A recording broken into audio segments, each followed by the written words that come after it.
Hello everyone, welcome to Sairam Sampathrao Education. My name is Sairam Sampathrao. ఎలా ఉన్నారు అందరూ? టీజీపీఎస్సీ గ్రూప్ 1 మెయిన్స్కి సంబంధించి పరిస్థితులు పరిణామాలు చాలా ఇబ్బందికరంగా ఉన్నప్పటికీ గవర్నమెంట్ ఎట్టి పరిస్థితుల్లో వెనక్కి తగ్గిన నేపథ్యంలో రేపు మనకి గ్రూప్ 1 మెయిన్స్ ఎగ్జామ్ యథావిధిగా స్టార్ట్ అవబోతుంది. తర్వాత జరిగే పరిణామాలు ఎలా ఉంటాయి, ఎలా ఉండబోతున్నాయి, కోర్టు జడ్జిమెంట్స్ అనేటటువంటి ఏ విధంగా ఉండబోతున్నాయి, ఇలాంటి వాటి గురించి ఈ సమయంలో ఎక్కువగా ఆలోచించకుండా మనం చేతిలో ఉన్నది, మనం చేయగలిగేది ఒక్కటి ఏంటి అంటే రేపటి నుంచి జరగబోతున్నటువంటి మెయిన్స్ పరీక్షకు సన్నద్ధం అవ్వడం. నాకు తెలుసు చాలామంది ఆస్పిరెంట్స్ గత నెలన్నరగా ప్రిపరేషన్లో అంత ఇన్వాల్వ్ అవ్వలేకపోయారు because of all these ongoing issues.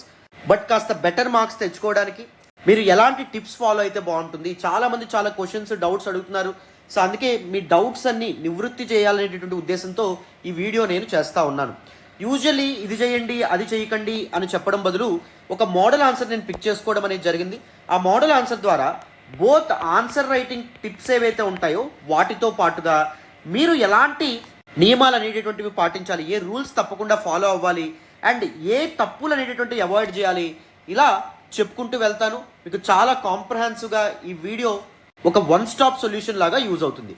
ఇంకా ఏమైనా డౌట్స్ ఉంటే feel free to ask me in the comment section. నేను అక్కడ మీకు రిజాల్వ్ చేస్తాను. Don't worry at all. ఓకేనా? సో ఫస్ట్ అండ్ ఫార్మోస్ట్ మీరు గుర్తుపెట్టుకోవాల్సింది ఏంటి అంటే try to attempt all the 15 questions అమ్మ. 15 క్వశ్చన్లు కూడా పూర్తిగా అటెంప్ట్ చేసే ప్రయత్నం చేయండి. 2 లేదా 3 క్వశ్చన్లో క్వాలిటీ కాంప్రమైజ్ అయినా పర్లేదు. 15 క్వశ్చన్స్ ఎవరైతే పూర్తిగా అటెంప్ట్ చేస్తారో అరౌండ్ 70% పీపుల్ మాత్రమే అటెంప్ట్ చేయగలుగుతారు. అండ్ ఆ 70%లోనే సర్వీస్ తెచ్చుకున్న వాళ్ళు ఉంటారు. అదొక్క విషయం మాత్రం గుర్తుపెట్టుకోండి. అండ్ సెకండ్ ఇంపార్టెంట్ థింగ్, మీ మెంటల్ హెల్త్, సైక్ ఏదైతే ఉందో అది కాపాడుకోవాలి. అఫ్ కోర్స్ ఈ పరిస్థితుల్లో కష్టమైనప్పటికీ try not to think about the consequences or results, only single minded focus. అన్ని క్వశ్చన్స్ చక్కగా ఆన్సర్ చేసి పూర్తి కాన్ఫిడెన్స్తో ఎగ్జామినేషన్ హాల్ నుంచి బయటకు రావాలి. ఇదొక్కటి మాత్రమే లక్ష్యంగా పెట్టుకొని రేపటి నుంచి ఎగ్జామ్ అటెంప్ట్ చేసే ప్రయత్నం చేయండి.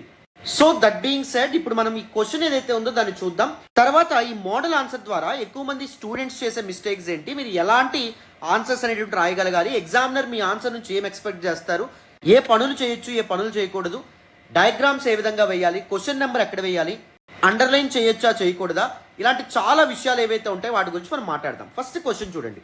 How can fiscal policy help reduce income inequality and include the poorest people in India's growth story?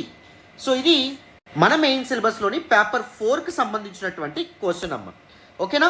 So first మీరు క్వశ్చన్ చూడగానే ఒకటి గుర్తుపెట్టుకోండి, కీవర్డ్ ఏదైతే ఉందో దాన్ని ఐడెంటిఫై చేయండి. ఇక్కడ ఫిస్కల్ పాలసీ అనేటటువంటిది కీవర్డ్. సో ఇంట్రడక్షన్ ఏదైతే మీరు రాస్తారో గుర్తుపెట్టుకోండి, ఇంట్రడక్షన్ సైడ్ హెడ్డింగ్ పెట్టి ఇంట్రడక్షన్ రాయడం, బాడీ అని చెప్పి సైడ్ హెడ్డింగ్ పెట్టి బాడీ రాయడం, కన్క్లూజన్ చెప్పి సైడ్ హెడ్డింగ్ పెట్టి కన్క్లూజన్ రాయడం తప్పు. Though the fundamental structure of your answer introduction, body and conclusion ఇలా ఫాలో అవ్వాల్సి వచ్చినప్పటికీ మీరు ప్రత్యేకంగా ఆ సైడ్ హెడ్డింగ్స్ పెట్టాలా అంటే పెట్టకూడదు, గుర్తుపెట్టుకోండి. సార్ క్వశ్చన్ నెంబర్ ఎక్కడ వేయాలని చెప్పి చాలా మంది అడుగుతున్నారు. ఇదిగోండి మార్జిన్ యొక్క లెఫ్ట్ సైడ్ మీ యొక్క క్వశ్చన్ నెంబర్ ఏదైతే ఉందో దాన్ని ఈ విధంగా మీరు ప్లేస్ చేయొచ్చు. చాలా మంది ఇదిగోండి ఇలా రౌండ్ చుట్టడం కానీ లేకపోతే టిక్ మార్క్ పెట్టడం కానీ ఇలా చేయాలనుకుంటున్నారు. అలా చేయొద్దు. క్వశ్చన్ నెంబర్ చక్కగా వేసి పర్ఫెక్ట్గా మీ ఇంట్రడక్షన్ ఏదైతే ఉందో అది స్టార్ట్ చేయండి. Introduction right from here start చేసేటటువంటి ప్రయత్నం చేయొద్దు. కొద్దిగా గ్యాప్, స్పేస్ అనేటటువంటిది ఉంచి ఇంట్రడక్షన్ ఏదైతే ఉందో స్టార్ట్ చేయండి. ఇంట్రడక్షన్ రాయడానికి మెలకువలు ఏంటి అంటే ఫస్ట్ మీరు గుర్తుపెట్టుకోవాల్సింది ఇంట్రడక్షన్ రెలవెంట్గా ఉండాలి. ఏదైతే కీవర్డ్ క్వశ్చన్లో మెన్షన్ చేయబడిందో ఆ కీవర్డ్ తప్పకుండా ఇంట్రడక్షన్లో ఉండేటట్టు ప్లాన్ చేసుకోండి. ఇంట్రడక్షన్ మీరు ఎన్ని విధాలుగా రాయొచ్చు. ఎయిదర్ ఒక డెఫినిషన్, కీవర్డ్ యొక్క నిర్వచనం ఏదైతే ఉందో రాయొచ్చు. ఫర్ ఎగ్జాంపుల్ జాగ్రఫీకి సంబంధించినటువంటి క్వశ్చన్స్కి మీరు కీవర్డ్స్ ఏవైతే ఉంటాయో వాటిని డిఫైన్ చేస్తూ రాయొచ్చు. ఫర్ ఎగ్జాంపుల్ ఉదాహరణకి గ్లేషియల్ లేక్ అవుట్బర్స్ అనేటటువంటి పేరుతో పిలుస్తాం, అదో కీవర్డ్. సో దాన్ని మీరు డిఫైన్ చేయొచ్చు. Or another keyword science and technology, CRISPR Cas అని వచ్చింది అనుకోండి, సో దాన్ని మీరు డిఫైన్ చేయొచ్చు. ఆర్ అర్బన్ హీట్ ఐలాండ్ అని వచ్చింది అనుకోండి, దాన్ని మీరు డిఫైన్ చేయొచ్చు. రైట్? డెఫినేషన్ అయినా రాస్తారు, లేకపోతే data with respect to that particular question, any data మీరు మెన్షన్ చేస్తారు. పావర్టీ గురించి సంబంధించినప్పుడు పావర్టీ ఇండెక్స్ గురించి కానీ వీటి గురించి రాస్తారు. లేకపోతే హంగర్ గురించి సంబంధించిన ఇష్యూ, హంగర్ ఇండెక్స్కి సంబంధించినటువంటి డేటా కానీ, లేకపోతే డెమోక్రటిక్ రిఫార్మ్స్కి సంబంధించినటువంటి ఇష్యూ వస్తే దానికి సంబంధించినటువంటి డేటా కానీ, లేకపోతే రిలవెంట్ నీతి ఆయోగ్ రిపోర్ట్స్ గురించి కానీ మెన్షన్ చేస్తూ కూడా మీరు చక్కగా ఆన్సర్ స్టార్ట్ చేయొచ్చు.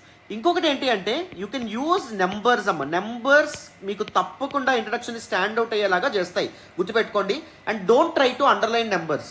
మీరు అండర్లైన్ చేయొచ్చా మీ ఆన్సర్లో కొన్ని పదాలని అంటే కీవర్డ్స్ని అండర్లైన్ చేయొచ్చు, బట్ నెంబర్స్ని మాత్రం అండర్లైన్ చేసే ప్రయత్నం చేయకండి. ఎందుకంటే పూల్ ఆఫ్ వర్డ్స్ నుంచి నెంబర్స్కి ఆల్రెడీ స్టాండ్ అవుట్ అయ్యే ఇన్హెరెంట్ క్యాపబిలిటీ ఉంటుంది, ఇనేట్ క్యాపబిలిటీ ఉంటుంది. అగైన్ మీరు అండర్లైన్ చేయడం అనేటువంటిది డిస్టర్బింగ్గా తోచడం అనేటువంటి జరుగుతుంది, ఫోర్స్ఫుల్గా ఉండడం అనేటువంటి జరుగుతుంది.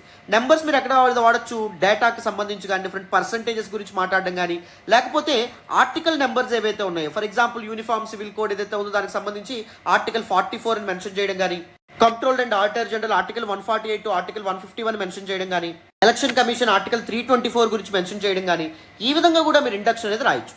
అండ్ దాంతోపాటు any recent news on that particular keyword. So for example heat waves అనేటువంటి వచ్చిందనుకోండి, recent heat waves examples, landslides వచ్చిందనుకోండి, recent landslides in Wayanad Kerala. So any recent news ఏదైతే ఉందో దాన్ని కూడా మీరు ఇండక్షన్లో చక్కగా వాడచ్చు. అప్పుడు మీ ఇండక్షన్ ఏదైతే ఉందో అది స్టాండ్ అవుట్ అవ్వడం అనేటువంటి జరుగుతుంది. ఇక్కడ ఫిస్కల్ పాలసీ ఏదైతే ఉందో దాన్ని డిఫైన్ చేసేటటువంటి ప్రయత్నం చేయడం అనేది జరిగింది. Fiscal policy refers to the policy of government to manage total receipts and expenditure in a given year.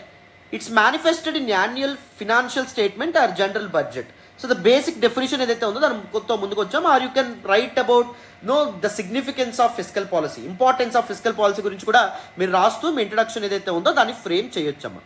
So introduction, right after introduction మీరు ఏం చేస్తారు అంటే you directly need to jump in to the body part. గుర్తుపెట్టుకోండి, ఇక్కడ మీరు జాగ్రత్తగా పాటించాల్సింది, ఇక్కడ చూడండి క్లియర్గా ఇంట్రడక్షన్కి అండ్ దాంతోపాటు ఫస్ట్ డిమాండ్ ఏదైతే ఉందో దానికి మధ్య ప్రాపర్ స్పేసింగ్ అనేటటువంటిది ఇచ్చాం. దో మనం ఇంట్రడక్షన్ సైడ్ హెడింగ్ పెట్టకుండా బాడీ అండ్ సైడ్ పెట్టకుండా రాస్తున్నప్పటికీ the examiner will have a clear understanding that we're actually following the textbook structure of an answer. So introduction, body, conclusion, traditional structure, దాన్ని మనం పర్ఫెక్ట్గా follow అవుతున్నామని చెప్పి ఎగ్జామినర్కి అర్థం అవడం అనేది జరుగుతుంది. సి ఎయిదర్ యూపీఎస్సీ అవ్వచ్చు, ఏపీఎస్సీ అవ్వచ్చు, టీఎస్పీఎస్సీ అవ్వచ్చు, ఎప్పుడు ఎక్స్ప్లిసిట్గా మీ ఆన్సర్ ఇండక్షన్, బాడీ, కన్క్లూజన్గా డివైడ్ అవ్వాలని చెప్పి ఎక్కడా మెన్షన్ చేయలేదు. బట్ మీ ఆన్సర్కి ప్రాపర్ రీడబిలిటీని యాడ్ చేయాలంటే మీ ఆన్సర్ని ఈ విధంగా స్ట్రక్చర్ చేయడం, డివైడ్ చేయడం అనేటువంటిది చాలా important, right? So first demand మన క్వశ్చన్ ఏమడిగారు, how fiscal policy can reduce income inequalities in India అని అడిగారు. So fiscal policy as a key tool or can be a key tool to reduce income inequality. దాన్ని ప్రాపర్గా ఒక బాక్స్లో పెట్టచ్చు, లేదా మీరు ఏం చేయొచ్చు అంటే 2 లైన్స్ ఈ విధంగా మీరు డ్రా చేయొచ్చు. అండ్ ఇంకొంతమంది అడుగుతున్నారు ఏంటంటే, సార్ మెయిన్ హెడ్డింగ్స్ లేదా సబ్ హెడ్డింగ్స్ నేను వేరే కలర్ పెన్ అనేటటువంటిది ఉపయోగించవచ్చు అని అడుగుతున్నారు. Don't do that, try to use a single pen it self. Okay colour pen ఏదైతే ఉందో అది మాత్రమే వాడేటటువంటి ప్రయత్నం చేయండి. అండ్ చాలామంది సార్ ఏ పెన్ వాడితే బాగుంటుందని చెప్పి కూడా అడుగుతున్నారు. యూజ్ యువర్ కంఫర్ట్ పెన్ అమ్మా. అంటే ఇప్పటి వరకు ఆన్సర్ రైటింగ్ ప్రాక్టీస్ కానీ టెస్ట్ సిరీస్లు కానీ ఏ పెన్తో మీరు రాశారో ఆ పెన్నే ఉపయోగించే ప్రయత్నం చేయండి. మీరు లేదు సార్ మీరు ఒక సజెషన్ ఇవ్వండి అంటే పెంటానిక్ బాల్ పాయింట్ 0.7 బాగానే ఉంటుంది, లేదా పెంటల్ బాల్ పాయింట్ 0.7 బాగానే ఉంటుంది. బాల్ పాయింట్ పెన్ మాత్రమే వాడాలి, జెల్ పెన్ ఎట్టి పరిస్థితుల్లో ఉపయోగించకూడదు. మీరు జెల్ పెన్ వాడినట్టు ఎగ్జామినర్కి తెలిస్తే మాత్రం మీ పేపర్ ఏదైతే ఉందో దాన్ని వ్యాలిడేట్ చెయ్యరు, పక్కన పడేస్తారు. గుర్తుపెట్టుకోండి, ఇలాంటి క్లియర్ ఇన్స్ట్రక్షన్స్ ఏవైతే ఉన్నాయో, ఎక్స్ప్లిసిట్గా టీఎస్పీఎస్సీ మెన్షన్ చేసినటువంటి ఇన్స్ట్రక్షన్స్ ఏవైతే ఉంటాయో వాటితో మాత్రం ఎటువంటి ఇది చేయొద్దు, ఎటువంటి ఎక్స్పెరిమెంట్స్ చేయొద్దు, చక్కగా ఫాలో అయ్యే ప్రయత్నం చేయండి. సో ఏం చెప్పుకున్నాం, బాడీలో ఫస్ట్ డిమాండ్ ఏదైతే ఉందో దాన్ని పర్ఫెక్ట్గా ఒక బాక్స్లో పెడతారు. ఎందుకు సార్ బాక్స్లో పెట్టాలి అంటే, నేను ఎప్పుడూ నా స్టూడెంట్స్కి ఎన్నాళ్ళ నుంచో చెప్తున్నటువంటి strategy impression management or perception management. You need to get in to the mind of the examiner. Examiner ఎలా ఆలోచిస్తాడో మీకు తెలియాలి. మీరు ఈ విధంగా బాక్స్లో పెట్టడం వల్ల that gives an impression that you actually understood the question, మీరు ప్రశ్నని అర్థం చేసుకున్నారనే విషయం అర్థమవుతుంది. అండ్ దాంతోపాటు you actually trying to address the demand of the question perfectly. ఏది అడిగారో అది పర్ఫెక్ట్గా రాసేటటువంటి ప్రయత్నం చేస్తారని అర్థమవుతుంది. And that also gives an impression that you are staying as relevant as possible. మీ ఆన్సర్ రిలవెంట్గా ఉంది అని చెప్పి ఎగ్జామినర్కి అర్థం అవడం అనేటువంటి జరుగుతుంది. Always try to manage are even manipulate the examiner's impression on your paper. Examiner నీ పేపర్ నుంచి ఏం కోరుకుంటాడో నీ ముందుగానే మైండ్లో ఉండాలి.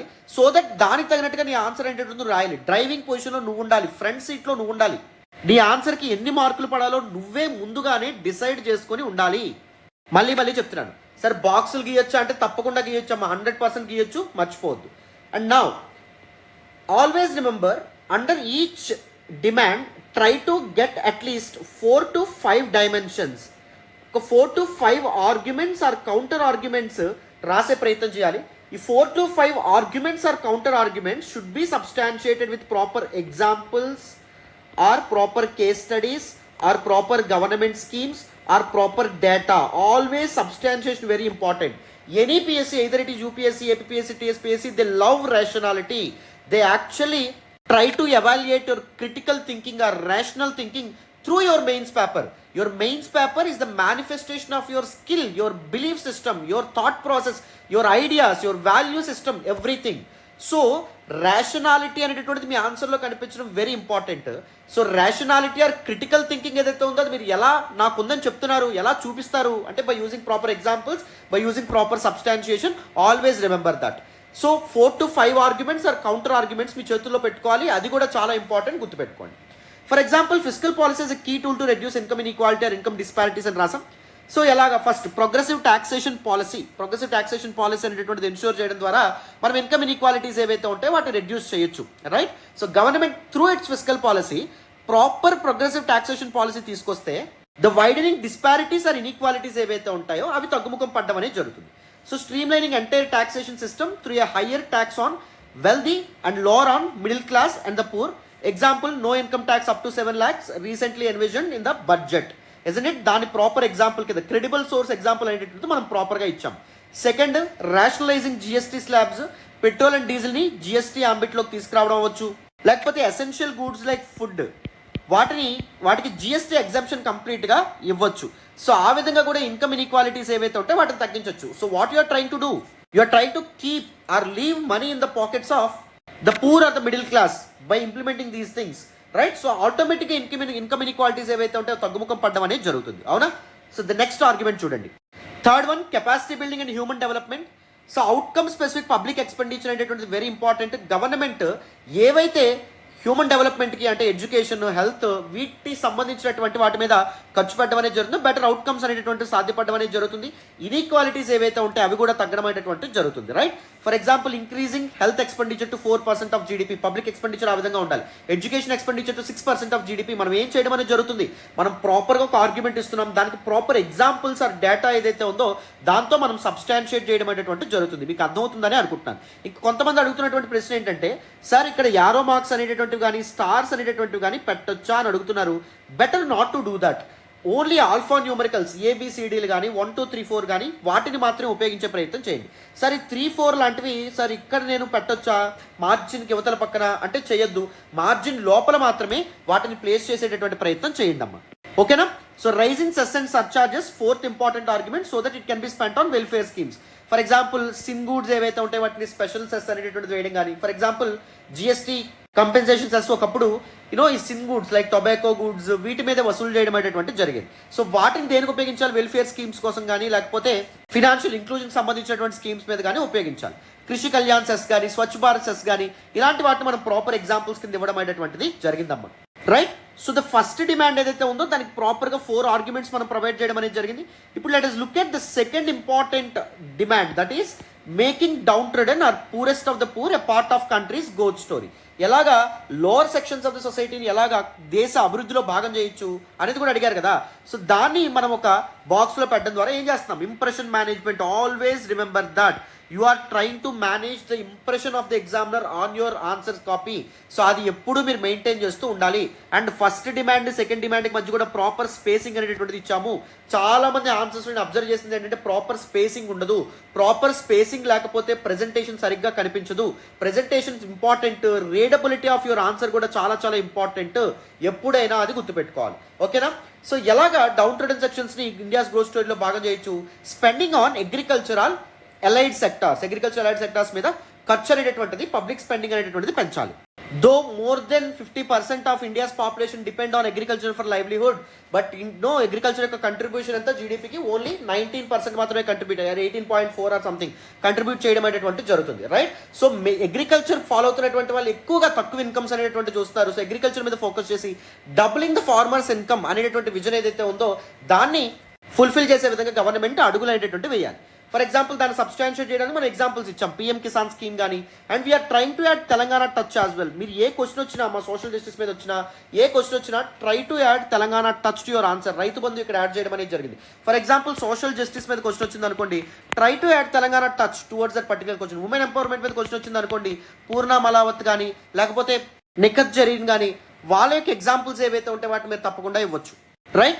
So relevant Telangana specific schemes ఏవైతే ఉంటాయి, కీవర్డ్స్ లైక్ ప్రజాపాలన ఇలాంటివి ప్రాపర్గా ఇంక్లూడ్ చేసే ప్రయత్నం చేయండి. And second, social security for the poor. ఇది ఒక సీరియస్ ప్రాబ్లం. ఎందుకు majority of the people income తక్కువ ఉంది అంటే చాలా మంది ఇన్ఫార్మల్ సెక్టర్లో ఉండమని చెంది ఇన్ఫార్మల్ సెక్టర్ యొక్క major issue social security. So social security అనేటటువంటిది పూర్ పీపుల్కి ప్రొవైడ్ చేయాలి. అటల్ పెన్షన్ యోజన, లేకపోతే తెలంగాణ గవర్నమెంట్ యొక్క చేయూత, ఆసరా ఇలాంటివి ఏవైతే ఉంటాయో ఇవి ప్రాపర్ ఎగ్జాంపుల్స్ కింద మీరు ఇవ్వచ్చు. మళ్ళీ చెప్తున్నాను, always remember these points inside the margin మాత్రమే ఇది అవ్వాలి. సైడ్ హెడ్డింగ్స్కి లేకపోతే మెయిన్ హెడ్డింగ్స్కి సెపరేట్ పెన్ అనేటువంటిది ఉపయోగించడం కరెక్ట్ కాదు. అండ్ మ్యాప్స్ ఏ విధంగా వేయాలో కూడా నేను చెప్తాను, ఒకసారి చూడండి. సో మ్యాప్స్ ఫర్ ఎగ్జాంపుల్ ఇది ఫస్ట్ పేజ్ అనుకోండి. ఇంట్రడక్షన్ మీకు ఇక్కడ నుంచి స్టార్ట్ చేయమని చెప్పాను కదా. సో ఇంట్రడక్షన్ ఇక్కడ వరకు అయిపోయింది అనుకోండి. మ్యాప్ అనేటువంటిది ఏం చేస్తారు అంటే రైట్ సైడ్ ఇలా ఒక బాక్స్లో పెట్టేటటువంటి ప్రయత్నం చేయండి. ఇక్కడ ఇండియా మ్యాప్ ఏదైతే ఉందో అది వేసే ప్రయత్నం చేయండి. మనకి ఫస్ట్ డిమాండ్ యొక్క బాక్స్ ఏదైతే ఉందో అది ఇక్కడ ఇలా గీసే ప్రయత్నం చేయండి. గీసి ఇదిగోండి ఇక్కడ మీ ఆర్గ్యుమెంట్స్ ఏవైతే ఉంటాయో విత్ ప్రాపర్ స్పేసింగ్ ఏదైతే ఉందో దాంతో రాసే ప్రయత్నం చేయండి అమ్మా. ఓకేనా.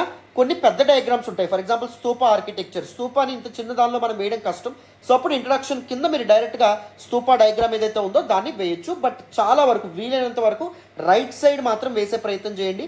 ఎందుకంటే మీరు మధ్యలో ఎక్కువ స్పేస్ ఇంట్రడక్షన్ తర్వాత బాడీలోకి వెళ్ళే ముందు ఎక్కువ స్పేస్ మీరు డయాగ్రామ్ కోసం వెచ్చిస్తే examiner may get an impression that may feel like you lack some content లేదు కాబట్టి మీరు అంత పెద్ద స్పేస్ అనేటటువంటి డయాగ్రామ్కి ఉపయోగించారు అని ఆలోచించే అవకాశం అనేది ఉంటుంది.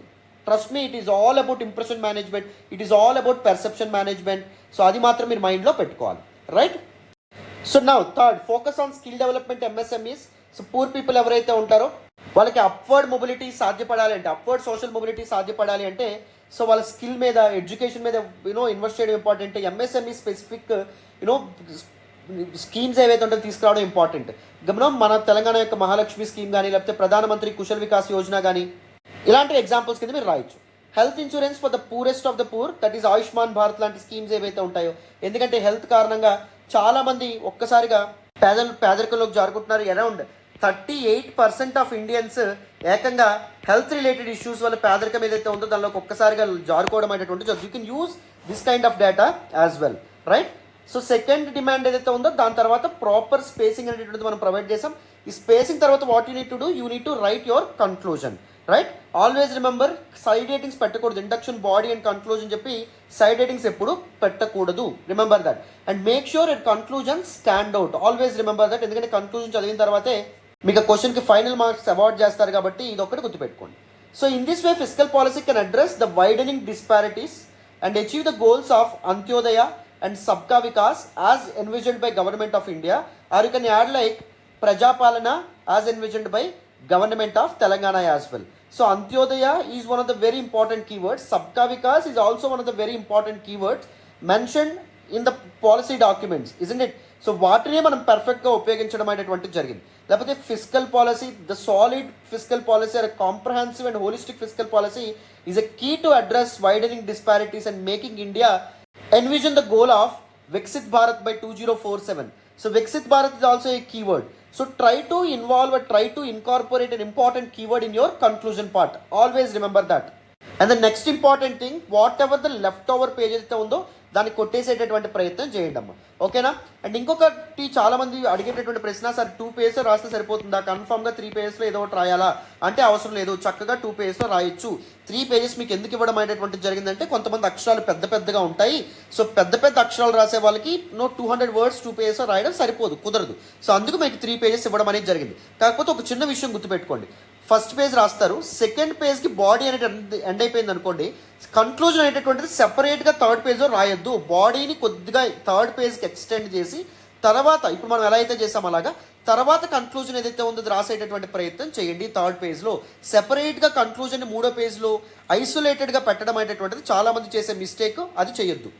అండ్ డయాగ్రామ్స్ ఎలా వేయాలని చెప్పి చాలామంది అడుగుతున్నారు. డయాగ్రామ్స్ వీలైనంత వరకు పెన్సిల్తో వేసేటటువంటి ప్రయత్నం చేయండి అమ్మా.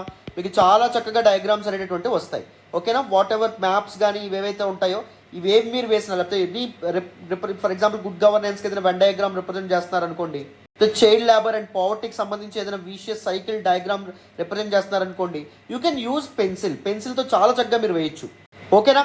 అండ్ అండర్లైనింగ్ విషయానికి వస్తే ప్రతిదీ అండర్లైన్ చేయమాకండి. Not more than 10% of your answer మాత్రమే మీరు అండర్లైన్ చేయాలి.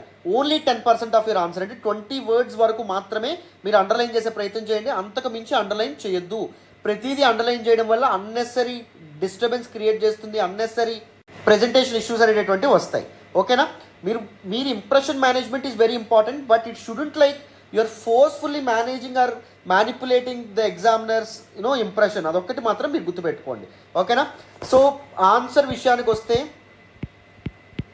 2 things: content, presentation. Content always రెలవెంట్గా ఉండాలి with proper examples and substantiation, గుర్తుపెట్టుకోండి. ప్రెజెంటేషన్కి వస్తే ఫస్ట్ అండ్ ఫార్మోస్ట్ థింగ్ మీరు గుర్తుపెట్టుకోవాల్సింది రీడబిలిటీ. మీ ఆన్సర్ మొత్తాన్ని చదివేటట్టు ఉండాలి. మీ ఆన్సర్ ఏదైతే ఉంది అది ఎలా రీడబిలిటీ ఎలా సాధ్యపడుతుంది? With proper spacing. This is very very important. And also writing in pointers. చిన్న చిన్న పాయింట్స్గా రాయడం కూడా చాలా ఇంపార్టెంట్. ఓకేనా? Try not to use arrows or stars or any symbols because they may impact or affect the formal nature of your answer. ఓకేనా? అందుకే నేను చెప్పే ప్రయత్నం చేస్తున్నాను. మన టెస్ట్ సిరీస్ జాయిన్ అయిన వాళ్ళు కూడా ఇదే చాలాసార్లు చెప్పాను. వీటిని మాత్రం దృష్టిలో పెట్టుకోండి. సో ఫైనల్గా మీరు చూసుకోవాల్సినవి సస్టైనబుల్ డెవలప్మెంట్ గోల్స్ ఏవైతే ఉంటాయో వాటిని చూసుకునే ప్రయత్నం చేయండి. అండ్ దాంతోపాటు అడ్మినిస్ట్రేటివ్ రిఫార్మ్స్ కమిషన్, దీని యొక్క సజెషన్స్ అండ్ రికమెండేషన్స్ అనేటటువంటి దగ్గర పెట్టుకోండి. కొటేషన్స్ అండ్ డేటా ఏదైతే ఉందో వీటిని ఒకసారి చూసుకునే ప్రయత్నం చేయండి. గవర్నమెంట్ స్కీమ్స్ ఏవైతే ఉంటాయో, థీమ్ స్పెసిఫిక్ గవర్నమెంట్ స్కీమ్స్ ఏవైతే ఉంటాయో వాటిని ఒక దగ్గర పెట్టుకోండి. ఇంపార్టెంట్ థీమ్ స్పెసిఫిక్ కీవర్డ్స్ ఏవైతే ఉంటాయో వాటిని ఒక దగ్గర జాట్ డౌన్ చేసుకునే ప్రయత్నం చేయండి. ఓకేనా? ఇప్పుడు మీరు కంటెంట్ మొత్తాన్ని ప్రిపేర్ అవ్వడం కష్టం, ఇప్పుడు ఏం చేయలేరు. సో ఇలాంటి వాల్యూ ఎడిషన్స్ ఏవైతే ఉంటాయో వాటి మీద మాత్రం దృష్టి సారించండి. ఓకేనా? ఇంకా కొంతమంది అడిగిన క్వశ్చన్స్ ఏంటంటే, సార్ తెలుగు కొటేషన్స్ ఇంగ్లీష్లో ఎలా రాయాలి? You can literally transliterate these quotations. For example Kaloji యొక్క కొటేషన్, రావి నారాయణ రెడ్డి యొక్క కొటేషన్. ఫర్ ఎగ్జాంపుల్, అక్షర రూపం దాల్చిన సిరా చుక్క లక్ష మెదళ్లకు కదలిక అనేది ఉంది కదా, దాన్ని ట్రాన్స్లిటరేట్ చేసి అక్షర రూపం. సో ఈ విధంగా మీరు పర్ఫెక్ట్గా రాయొచ్చు. అండ్ ఇంకా రఫ్ వర్క్ గురించి కూడా చాలా మంది క్వశ్చన్ అడగడం అనేది జరిగింది.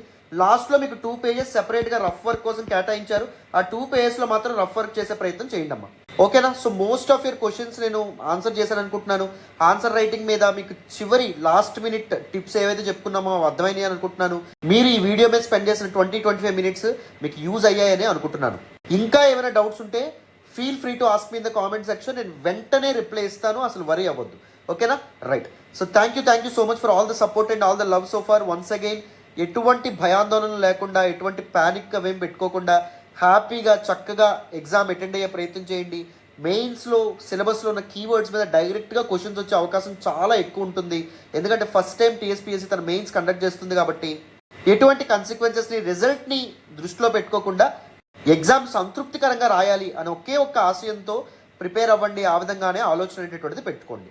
Once again all the very best అమ్మా. గత 2-2.5 ఏళ్ళుగా మీరు ప్రిపేర్ అవుతున్నటువంటి ఇది కానీ, మీరు పెట్టినటువంటి కష్టం కానీ వృధాగా పోదు. తప్పకుండా మంచి సర్వీస్, మీరు కోరుకున్న సర్వీస్, మీరు కోరుకున్న జీవితం మీ దగ్గరకు వస్తుంది 100%. ఓకేనా?